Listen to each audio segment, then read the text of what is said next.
विकास में अग्रसर सरकार, जनगण मन के हुए सपने अब साकार। अब हम जैसे युवाओं को टेंशन लेने की कोई जरूरत नहीं है, क्योंकि उत्तराखंड सरकार के मुख्यमंत्री स्वरोजगार योजना के जरिए हम युवाओं को रोजगार से जोड़ा जा रहा है। अलग अलग विभागों में चलाई जा रही अन्य रोजगार योजनाओं का लाभ देने के लिए अब एक ही जगह पर कैंप लगाकर सारी औपचारिकताएं पूरी की जा रही है। इसके साथ ही नैनो उद्यम जैसे सिलाई, बुनाई, फल सब्जी विक्रेता, ऐसे लोगों को भी सरकार वित्तीय अनुदान दे रही है।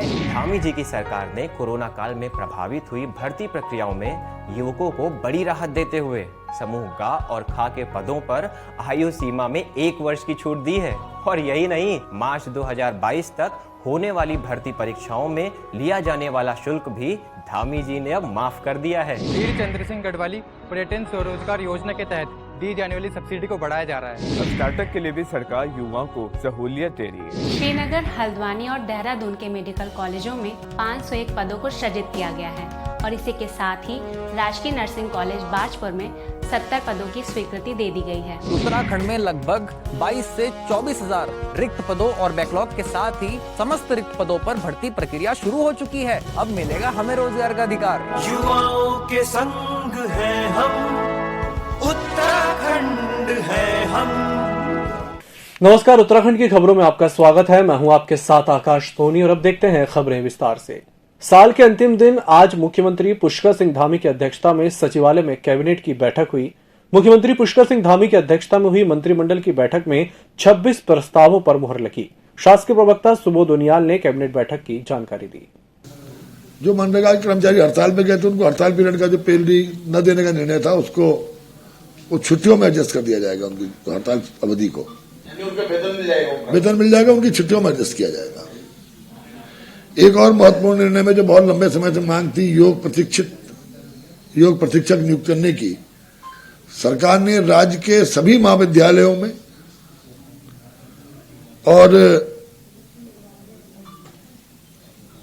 हर विकास खंड में के इंटर कॉलेज में एक इंटर कॉलेज कुल मिलाकर के 214 पदों पर योग प्रशिक्षकों को आउटसोर्स के आधार पर रखने का निर्णय लिया। मुख्यमंत्री पुष्कर सिंह धामी ने साल के अंतिम दिन प्रदेश की जनता को नववर्ष की अग्रिम शुभकामनाएं दी। उन्होंने कहा कि अगले वर्ष की भांति भी हम सरकार के विकास कार्यों को पूरा करेंगे। आज वर्ष का अंतिम दिन है और कल से हमारा जो कैलेंडर का नया साल शुरू होने वाला है। मैं सभी को, प्रदेशवासियों को, सभी इस आने वाले नव वर्ष की बहुत शुभकामनाएं देता हूँ, बहुत बहुत बधाई देता हूँ। ऋषिकेश कर्णप्रयाग रेल परियोजना का कार्य कर रही मेघा कंपनी के मजदूरों और कर्मचारियों ने मोर्चा खोल दिया है। 1000 से अधिक मजदूरों ने मुख्यालय के संगम बाजार से लेकर गुलाब राय तक मजदूरों में एक विशाल रैली निकालकर आक्रोश व्यक्त किया।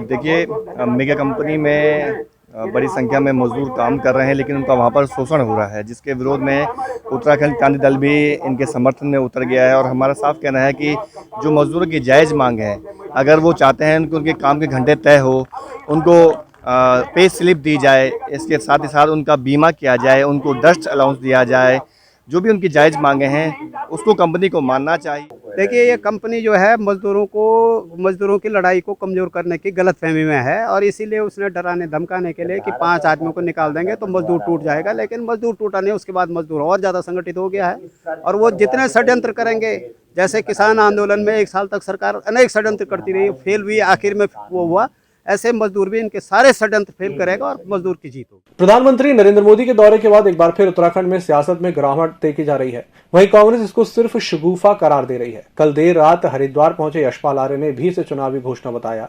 आज कांग्रेस के वरिष्ठ नेता संजय शर्मा ने कहा कि डबल इंजन की सरकार चारों खाने चित हो चुकी है। अगर इन्होंने क्षेत्र में विकास किया होता तो आज देश के प्रधानमंत्री को उत्तराखंड का बार-बार दौरा नहीं करना पड़ता।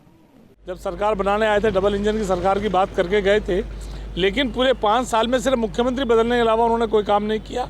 आज जब चुनाव सिर पर है, तब इस तरह की खाली घोषणाएं कर वो लोगों को लुभाने का काम कर रहे हैं। क्योंकि माननीय हरीश रावत जी के नेतृत्व में जिस तरह से प्रदेश के अंदर कांग्रेस की लहर चल रही है, लोग परिवर्तन का मन बना चुके हैं और हरीश रावत जी के नेतृत्व में कांग्रेस की सरकार बनने जा रही है।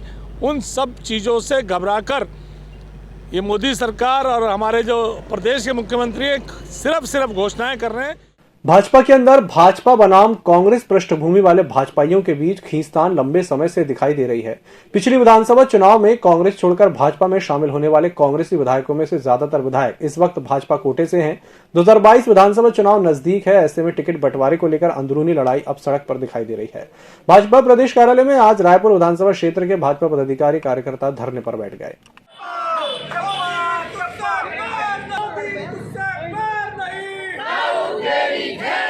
भारतीय जनता पार्टी के जो अभी विधायक है हमारे रायपुर विधानसभा में उमेश शर्मा काऊ जी, वो लगातार जब से विधायक बने 4 साल से पुराने कार्यकर्ताओं को दरकिनार करते आ रहे हैं। दोनों जो मंडल अध्यक्ष हैं अभी ठीक ठाक है, अच्छे काम कर रहे थे, लेकिन उमेश शर्मा काऊ जी ने उन दोनों मंडल अध्यक्षों के खिलाफ में अपने 2 कार्यवाहक मंडल अध्यक्ष बना दिए, जिसके खिलाफ आज तमाम भारतीय जनता पार्टी के कार्यकर्ताओं में रोष है।